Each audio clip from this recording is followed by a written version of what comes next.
This video is patunay lang na kahit hindi ka marunong mag-makeup, makakaya mo. So kung hindi maayos yung kinalabasan nito, alam nyo na. Huwag nyo nang subukan.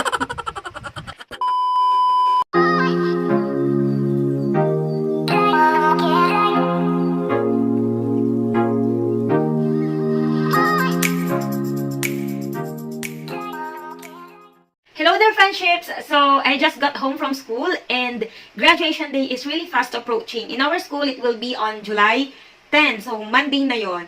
And tonight's mini vlog is actually a simple graduation makeup look. This vlog is, or this video is for my students out there who can't afford for a makeup artist for their graduation day. And for my co-teachers as well who are planning to do their own makeup on our graduation day. So, the first step is, of course, you have to clean your face. Okay, so I will do it off cam and I'll be back. So, I'm back and I just did my skincare off cam. So, if you want to see how I do my skincare or what are the products that I use for my skincare routine, just leave a comment in the comment section, of course. And I would really love to do another video for that. So, after skincare, yung last na, first o last? Ano ba talaga? Gulo ko. So, the last step for my skincare is, of course, I will apply sunscreen. This is from Brilliant Skin Essentials. This is their sunscreen gel cream. So, this is actually my most trusted sunscreen so far. Meron siyang white, tawag dito, white yung base niya, pero meron din sila nung, pinkish, parang pinkish glow, ganun. Tapos, meron din silang tinted sunscreen. Pero parang bet ko itong original na variant nila. So, anong tawag dito? Miss Glenda, baka naman. Paggalawin ng baso. Charis. So, ito yung, ilang taon na akong gumagamit. Ito, nakailang ganito na rin ako. Siguro magti 3 years na. O, tama. Magti 3 years na ito yung gamit ko na skincare kami ng kapatid ko.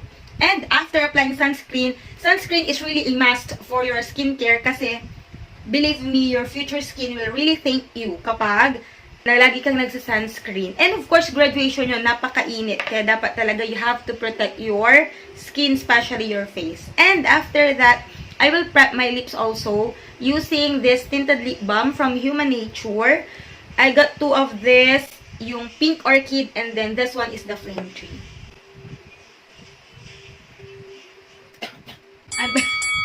Nag-ipa talaga ako, nag-iyak ko kasi baka mamaya may tinga pala akong naiwan dyan. So, yun. Pero, syempre ha, on your graduation day, of course, maliligo kayo, tapos magtutoothbrush kayo. Huwag niyong kalimutan, okay? So, after prepping your skin, you are now ready to apply your base or your foundation. So, any foundation that you have at home will do. Basta yan ay shade ninyo. So, I will be using this BYS Cream Foundation in the shade Sun Beige. So, hindi ko alam kung ito yung shade ko, pero wait. I would like to thank my sponsors my sponsor for this makeup tutorial. This is not sponsored by the brand. This is sponsored by my future sister-in-law, Monique. Baka naman. So, ito, sa kanya tong most of the products na gagamitin ko kasi she works at Watsons. At alam niyo naman, Watsons is where my heart is. So, I will be applying this cream foundation using this brush from BYS. This is their angled foundation brush. At this is actually a synthetic brush. Alam niyo, sobrang mahal ng mga ganitong brush. Wala lang, share ko lang. And I can't afford to buy this. So, yun, magdadump lang ako ng ilan. Ilan ba? Parang yan, 3 lang. Then, I will apply, may visible 3 dots. Ayan, tapos ikalat na natin. Blending is the key. Uy, grabe sobrang ng coverage niya. Nakikita nyo ba? Yan. Ay, mga bakla, don't judge me ha, kung paano ako mag-apply ng foundation.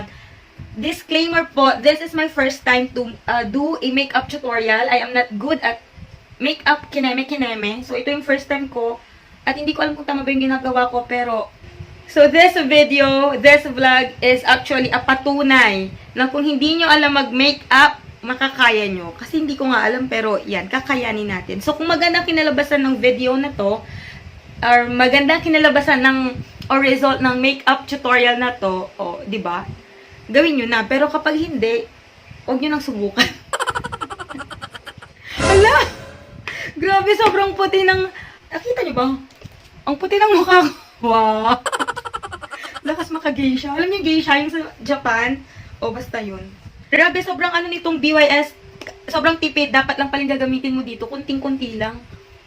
Or kaya isang dump lang tapos kaya nang i-cover lahat ng ano, pagmumukha mo. Or yung buong, ano lahat? Yung buong pagmumukha mo. So yun. Wait lang, ayusin natin. Sobrang puti ba? Ay, alam nyo na. Wait lang, ayusin natin yan. So yan, okay na, no? Medyo okay na. So if you have beauty blender at home, you can use that to wipe off the excess foundation. Pero, in my case, I don't have beauty blender. Kaya, yung tissue na lang yung ginamit ko, tapos tinap-tap ko lang sa face ko to remove the, ano, yung mga excess foundation dyan. So yan, okay na yan. And then, ayun do, nakuha niya yung mga foundation. Yung mga, ang daming foundation. Kita niyo ba? So after applying your foundation, you apply a concealer para tapalan or takpan ang mga sumpa ng nakaraan. So, I will be using the Acne Spot Concealer from Careline. So, this is how I do it. Dito ko na lang lagyan kasi baka mamaya ba yung malagyan ko. Alam niyo naman, baka madulingan ko yan. So, I have pimple marks there. Kaya, i-blend ko na lang siya using my fingers. Fingers. Isa lang pero fingers. Finger. Okay, stand to be corrected po. So, yan. Blend-blend lang natin. So, after mong takpan ang mga sumpa ng kahapon, kung gusto mo rin namang takpan yung ebidensya ng pagpupuyat mo sa kanya gabi-gabi, why not, di ba? So, yan, takpan mo din yung, ano mo, yung eye bags mo if you have dark under eyes. Ganito lang siya maglagay, mga anak. Ganun lang. Oh. Kahit kunti lang, actually, kahit di nyo nang alagyan eh, konting triangle lang dyan. Konti, oh, maliit. Ano ba, ma'am? Oh, yan lang. Tapos, dito, minsan, ano din yan, para ma-highlight yung, ano nyo, pagmumukha nyo. Hindi ko alam kung tama. Okay na yan. Tapos dito. Wow! Tsura ko. Mukha akong ano. Yung alam mo may bigote dito na anime. Anong tawag doon? Yung dito. Yung mga Chinese characters. And blend lang natin using a brush.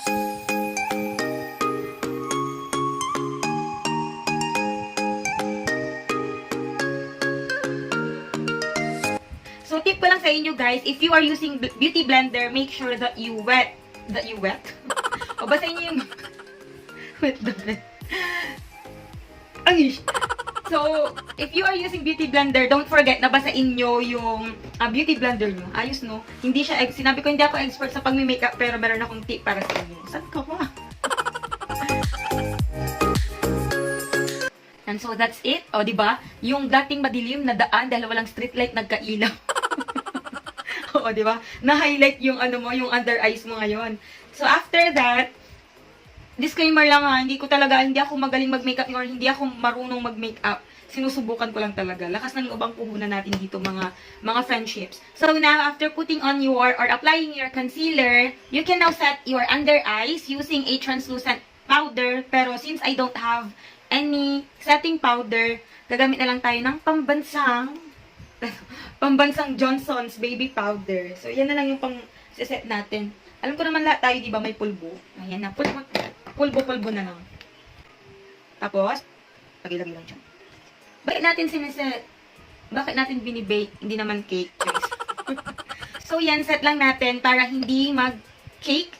Cakey, basta yun, hindi siya masyadong, ano yung parang mamumuo-muo. Lalo na pag ang graduation, usually ginaganap siya ng alas 10 ng umaga, or kaya 2 in the afternoon. Sa amin, alauna ng hapon. Yan, kaya para hindi yan mag-cake, hindi mahulas, baking is the key. Ano daw? So this time, I'm going to do my eyebrows habang hinihintay kong maset yung under eyes ko. So first is, I will brush my brows using a spoolie. So ito yung spoolie na gamit ko. Brush lang. Yung iba, gumagamit sila ng brow soap. Hindi ko alam yun, hindi ko alam gamitin. Baka mamaya magmukhang dinilaan ng baka yung kilay. Joke lang po. Hindi ko alam, maganda siyang tignan pero hindi ko alam gamitin. May brow soap si Monique, tapos tinry ko na rin yon nung mga nakaraang lakad namin. Pero I ended up erasing it kasi nga, hindi ko alam kung paano yung tamang siguro pa-practicein ko pa, tapos ipapakita ko sa inyo. So, after brushing my brows, pwede kang gumamit ng, anong tawag dito, yung mga liquid na ginagamit, anong tawag doon? Pomade para i-outline yung kilay mo. I also have here yung BYS Brow Tattoo. Hindi ko siya alam gamitin. So, ito yung itsura niya. Hindi ko alam. Baka mamaya magmukha pang bagong microblade or microshade yung kilay ko ngayon para sa video na to. So, ina-apply yan using angled liner brush. Yan, angled. Ang tigas. So, yan. Pero dahil hindi ko alam na yan, gagamit na lang ako nung usually na ginagamit ko, this brow liner from Crease. So, I'm in the shade brown dito. So, para sa eyebrows ko, mga kapatid, mga anak, lalagyan ko lang po ng line or shape yung mga outer ng aking kilay. Outer lines. Mali. Sabi ko na nga sa inyo, mali. Ulitin natin. So, lalagyan ko lang yung outer part ng ating kilay. Lilinyahan ko lang po. Tapos, I will just fill in the gaps. I am so thankful for my brows kasi hindi na natin kailangang diba? Medyo blessed naman tayo sa kilay. So, hindi na natin kailangang magbonggang-bonggang kilay. So, yan. Kita nyo, yung outer lang. Tapos, huwag nyo siyang lalagyan dito ha. Huwag nyo lalagyan dito na part. Tapos, ibabox nyo ganun. Magmumukha kayong Pandora's box. Joke na. Ano ba yan? So, I will do the same on the other side.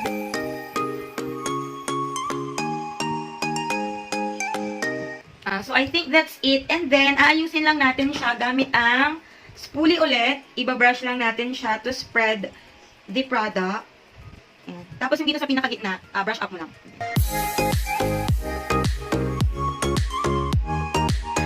So, yan. Hindi ko alam kung tama, pero okay na yan.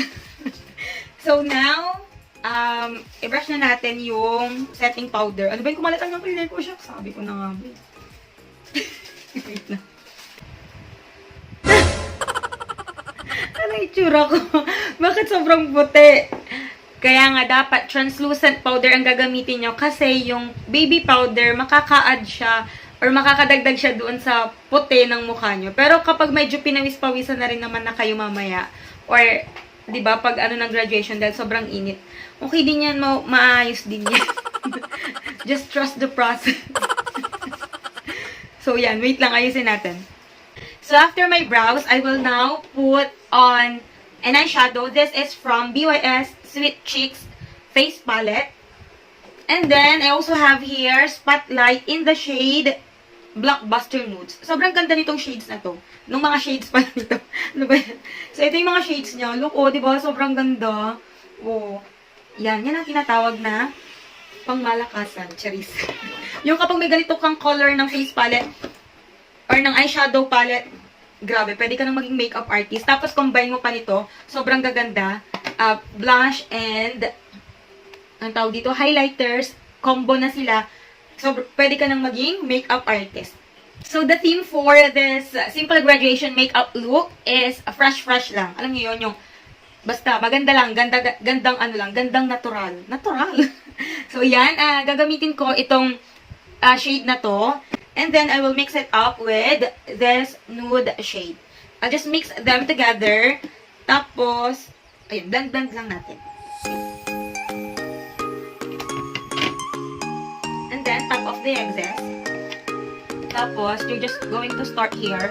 And then, inward. Wow! Sobrang ganda! Nakikita niyo ba yan? Basta sobrang ganda niyo, di ba? Wait lang. Ayusin natin. Ang ganda! Wait! Dagdagan pa natin. Ayan o. Diba? Sobrang ganda. Ito pa. Diba? Fresh lang yung pagka-pink niya. And then, if you have blush on na ganito ang shade, gagamitin din natin yan para magbigay ng, ng highlight. Charis, highlighter. Para magbigay lang ng, nagsitumbahan na. So, gagamitin natin yan para magbigay ng konting pang effect. Sa ating eyes. So, fresh lang yung eyes natin ngayon. Yung, usually kasi, diba, yung iba, ang bet nilang eyeshadow is yung blue, purple, yung iba pa nga, yellow, orange. Naku guys, i-reserve nyo na lang yan para sa inyong after party. Sa bagay, kanya-kanyang trip yan kung yun yung bet nyo, pero maganda pa rin yung fresh lang. So, nalagyan nyo lang yung outer part ng mata nyo. So, ito ulit yun, yung kukunin natin. Tapos, lang natin yung excess. O, di ba maganda yung kinalabasan? Tapos, dito lang sa outer part. Oh, bet. Ha, ganda. Di ba, parang gradient effect lang. Oh. Yan. And then, dito sa middle part ng eyelid nyo, ito yung, lagyan natin siya ng Shining Shimmering Splendid. Itong, kung may glitter kayo, glittery na eyeshadow, pwede nyong lagay. O, diba? Yan. Kamay-kamay lang.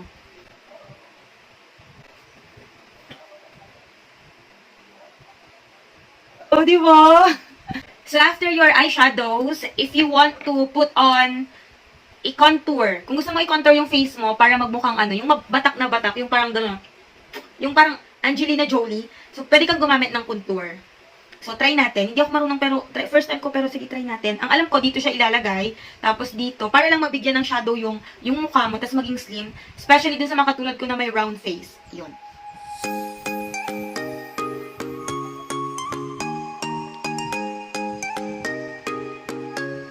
Basta lagi-lagi lang, huwag kayong matakot magkamali. So, yan. Tapos, we're going to blend it using a brush again, yung ibang brush intended for contour lang, gano'n. Tapos, parang gagawin ko, kasi yung parang sa baba ng cheekbone mo, yeah, i-blend. Blend lang. Kailangan may blend ng mabuti. Ayaw mo naman sigurong magmukhang batang may laban. Ayan. Tapos dito, para lang kung medyo manuo ka, gano'n, lagyan mo lang ng konting contour dyan para may shadow, di ba? Hindi masyadong mataas yung hairline mo. Yan. May nabago ba? Oo, ma, may nabago. Nalagyan ng gumay. Ano yan? Wait lang. And then, kung gusto mo din i-contour yung nose mo, meron akong tricks na ituturo. Ano ba? Turo ko lang turo ng tricks, di naman ako marunong. Kuha kayo ng product nyo. Kuha kayo ng product using your middle finger rather. Tapos, i-blend nyo siya dun sa kabilang kamay nyo. And then, from here, lagyan nyo lang siya ng line dyan. Tapos dito din. Yan. Make sure na unti lang. Huwag naman yung masyadong pakak na pakak yung nose line nyo. Yung nose contour nyo. So, if you don't have this contour stick from Careline, you can use any dark eyeshadows na meron kayo or yung mga pwede din itong pang brow tattoo, pwede din yung pang contour, basta alam nyo siyang i-blend ng mabuti. Tapos yung ibang lipis sa colorette. Meron silang mga dark lipis na ginagamit ni Miss Nina sa kanyang vlog as contour. Yun. So, i-blend natin yung ating nose line. Ang tanong, tumangos ba? Oo. Oh. So, yan, blend lang natin mabuti. Karoon ba ng pagkakaiba or ganun pa din? And then, after contour, pwede kayong maglagay ng cream blush if you want. I have here matte color stick. Isa-swipe siyang ganun. I-glide. Ganyan. Uy, ang dami ko atang nalagay. Ito nyo ba yan? Oh, wait lang. Blend natin. You can blend anything na nilalagay mo sa face mo using your fingers alone if you don't have brush or brushes with you. Parang wala, no? So, mag-apply na lang tayo ng anong tawag dito? Powder blush. So, ito na lang. Itong mga blush na ito. Mamili na lang tayo. So, this one, ito yung ginamit ko sa sa eyes ko kanina. Tapos, ito rin. Ano ba? Ang blue. So, itong gitna na lang siguro yung gamitin natin na blush. Tapos, top of the this. Wow, may pa-top off. Napanood ko lang yan. Tapos, dapat daw laging nakangiti para ma-define yung cheekbones mo whenever you smile. So, yan. Dantan lang ng If you want, pwede ka ding maglagay ng wing eyeliner. Pero hindi ako marunong maglagay nun. At ang alam ko, hindi ko bagay maglagay ng wing eyeliner. Kaya, if you like to put on na falsies, pwede kung marunong kayo. Pero ako wala akong ganun. At bukod sa wala, hindi ako marunong. Kaya wag na lang. And kung gusto nyo rin i-curl yung eyelashes nyo, hindi ako marunong mag-curl ito eh. Pwede din. Alam ko magiging maganda yung effect ng mascara kapag naka-curl yung lashes. Try nga natin. Hindi ako marunong. Baka masugat ako. Masugat agad. Aray! Ang sakit. Ang sakit. Ano ba to? Totoo talagang tiis ganda yung mga Ang sakit nito ha. O hindi ko lang alam talaga. Feeling ko naipit ko yung mata ko. Oh. Matulog muna tayo siguro. Ouch, ouch, ouch. Bagising natin. Okay na to. Nakald na to. Oh, pak. Oh, tingnan niyo. Nakita niyo yan? Oh, di ba? Wait lang. Isa pa. Matulog muna ulit tayo ng 3,000 days. Aray.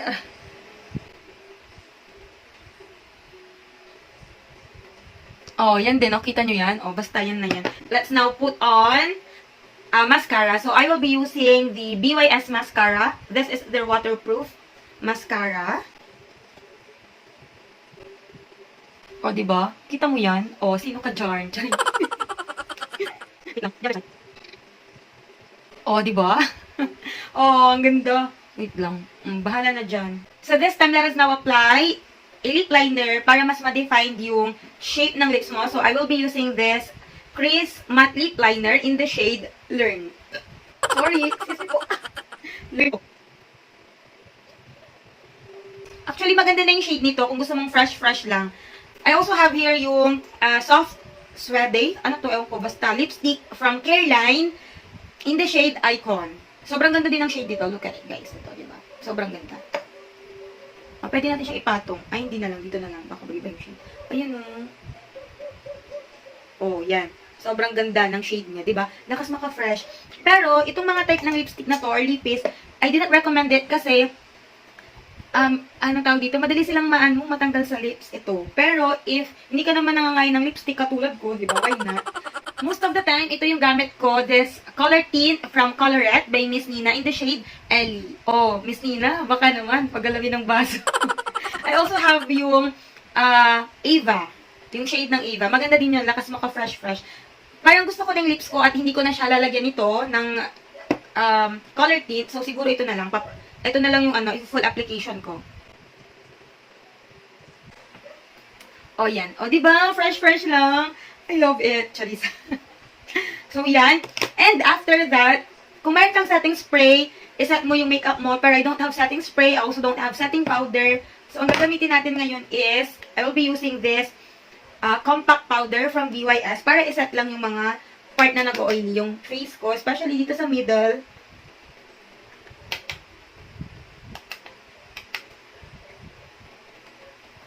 So, kung gusto mo ring, makinang ang buhay mo, Charissa, makinang ang graduation mo, kasing kinang ng stage na lalakaran mo, you put on highlighter. So, this is glow out highlighter.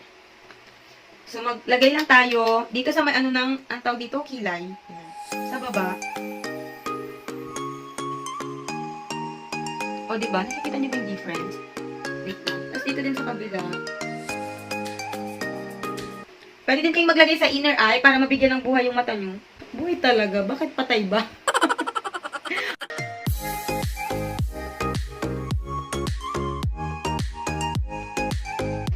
And then, sa tip of your nose,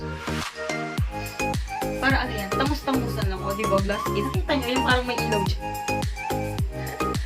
Yan.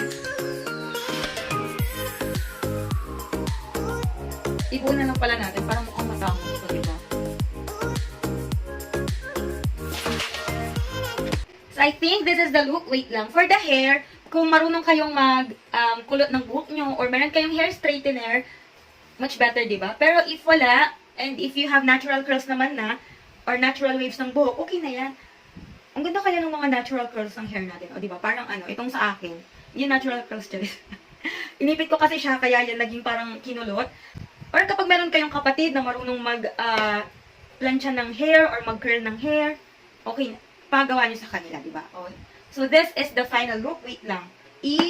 Suot ko yung aking, hairpin. Wait lang, Doc. Doc Annalyn. So, dito, maglagay lang ako ng hairpin. So, this is the final look, guys. So, wait lang. Suot lang natin yung salamin ko at para makita ko kung maganda ba. O, diba? O, sino ka, George? Charisa. Alang, saya-saya ko. So, para sa mga gustong magpa-makeup sa akin sa graduation nila, anong tawag dito? PM is the key. Joke lang po. Ano ba yan?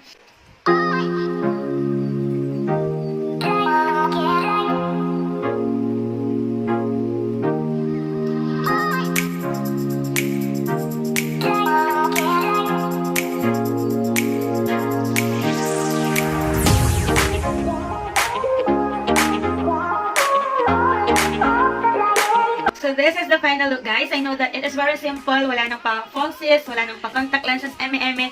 But one thing is for sure, I know that on your graduation day, all of you will really look beautiful and handsome.